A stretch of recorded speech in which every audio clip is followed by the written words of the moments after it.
Historia en 5 minutos.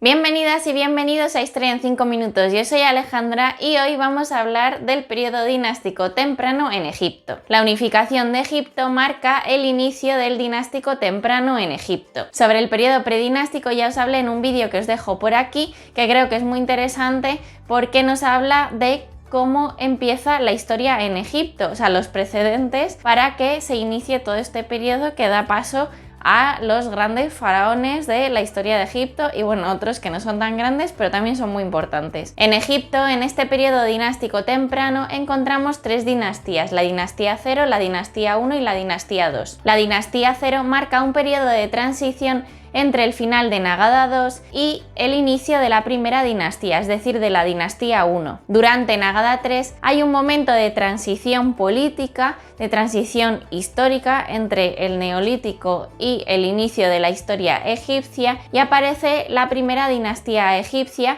que se ha llamado dinastía 0. Supuestamente al final de la dinastía 0 hay una confrontación bélica entre el norte y el sur, y durante esta confrontación se supone que el sur conquista el norte. Parece ser que el gobernante del sur del Alto Egipto finalmente conquista el norte, y es algo que podemos observar a través de algunas piezas que tienen un gran valor artístico e histórico, como es por ejemplo la paleta de Narmer. Narmer era un gobernante del sur del Alto Egipto que aparece en la paleta sometiendo a los enemigos, es decir, a los conquistados del Bajo Egipto. No obstante, no se sabe a ciencia cierta quién unificó Egipto, es decir, exactamente qué rey fue el que llevó a cabo esta unificación. Según Manetón y la lista real de Abidos, fue Menes el primer rey de Egipto y el que llevó a cabo esta unificación, aunque hay un debate historiográfico sobre si fue Menes o Narmer su nombre, es decir, que quizá Narmer fue el primer rey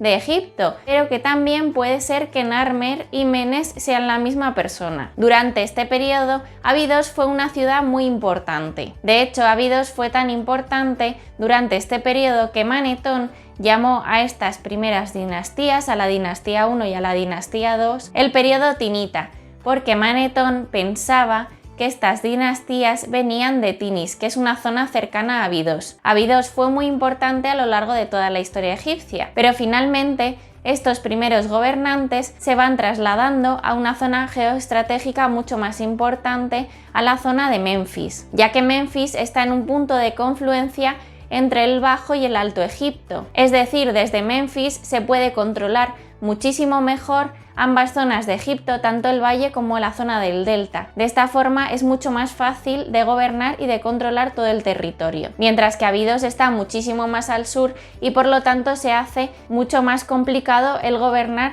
a todos por igual, o controlar todas las zonas de Egipto por igual y pues saber qué está pasando en cada zona en cada momento y no perderse nada de nada de nada. Y si no quieres perderte nada de nada de nada, suscríbete. Aunque algunos de estos primeros faraones se siguen enterrando en Abidos, hay algunos que empiezan a enterrarse en Saqqara, es decir, en la zona de Menfis. Dicho esto, ya que hemos abierto el melón de las tumbas, de los enterramientos, me parece muy importante hablar ahora un poco sobre las tumbas reales de Abidos. Y lo interesante de estas tumbas es que encontramos tumbas subsidiarias asociadas a las tumbas de estos faraones. En estas tumbas subsidiarias encontramos enterramientos de personas jóvenes que seguramente fueron asesinadas para que acompañasen en el más allá a sus faraones. ¡Sacrifiquémoslo a nuestro Dios!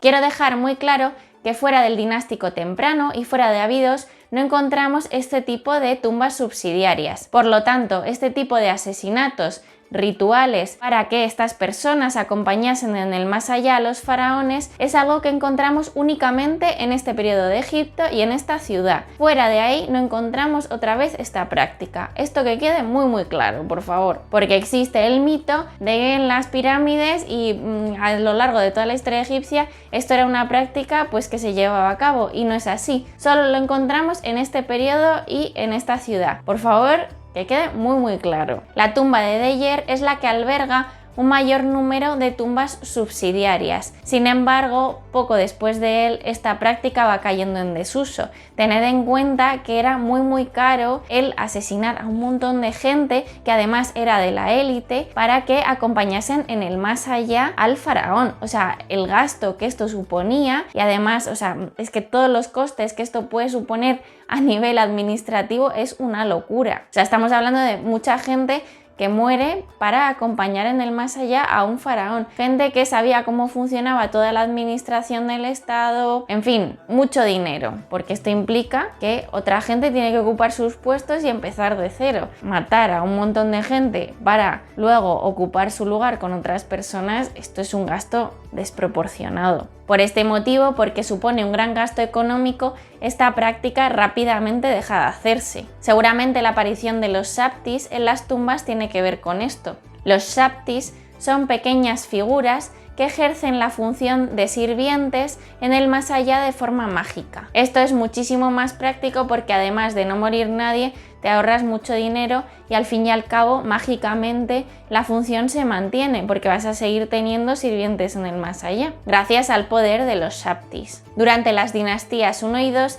el Estado egipcio se consolida, aunque bien es cierto que esto es gracias a las bases políticas y económicas y administrativas que sienta la dinastía 0. Es indudable que durante la dinastía 0 hay un sistema complejo de organización social, un sistema administrativo desarrollado, así como las primeras pruebas de aparición de escritura egipcia. No obstante, estas primeras formas de escritura son muy limitadas y no están tan desarrolladas como lo estarán posteriormente. Durante las dinastías 1 y 2 se consolida la burocracia, se mejoran los cultivos con sistemas de regadío muchísimo más elaborados, las creencias religiosas y los ritos se consolidan, se establece un canon artístico que es el que va a marcar la historia del arte egipcia, se establece una economía donde el faraón y los templos van a tener un papel protagonista, se propician las rutas comerciales, se empieza la actividad minera en áreas como el Sinaí y un largo etcétera. Esta importancia del comercio se observa claramente a través de las pruebas que encontramos en las tumbas de Semerkhet y Kaa. En la tumba de Semerkhet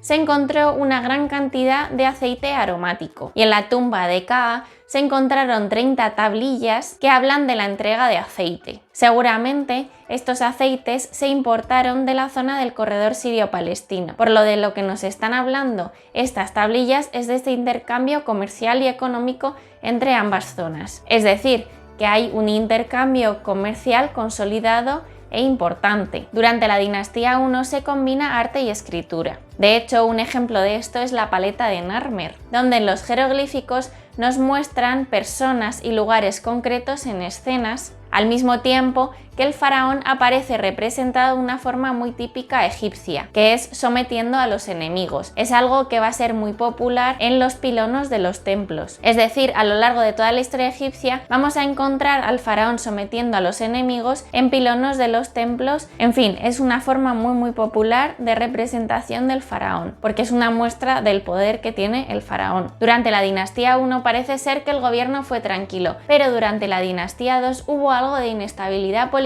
hasta que puso orden el último rey de la dinastía, Khase-Kemui. Finalmente quiero hablaros un poco sobre el sistema de organización territorial del antiguo Egipto. Como ya os conté brevemente en el anterior vídeo, Egipto estaba organizado por provincias, por nomos, por sepat. Estos nomos, estos sepat, estaban controlados por los nomarcas, que los nomarcas debían lealtad al faraón. Parece ser que estos nomos son una evolución o toman su esencia de las ciudades-estado predinásticas. A lo largo de la historia egipcia varió el número de nomos, pero en general hubo 42 nomos, 22 nomos en el Alto Egipto y 20 nomos en el Bajo Egipto. Aunque sabemos que los nomos ya existían de antes, lo cierto es que la primera referencia escrita que encontramos sobre los nomos y los nomarcas es de la dinastía 3. Y hasta aquí el vídeo y espero que os haya gustado, que estéis aprendiendo mucho en esta serie de Historia Universal y nos vemos pronto por aquí en Historia en 5 minutos. Hasta luego.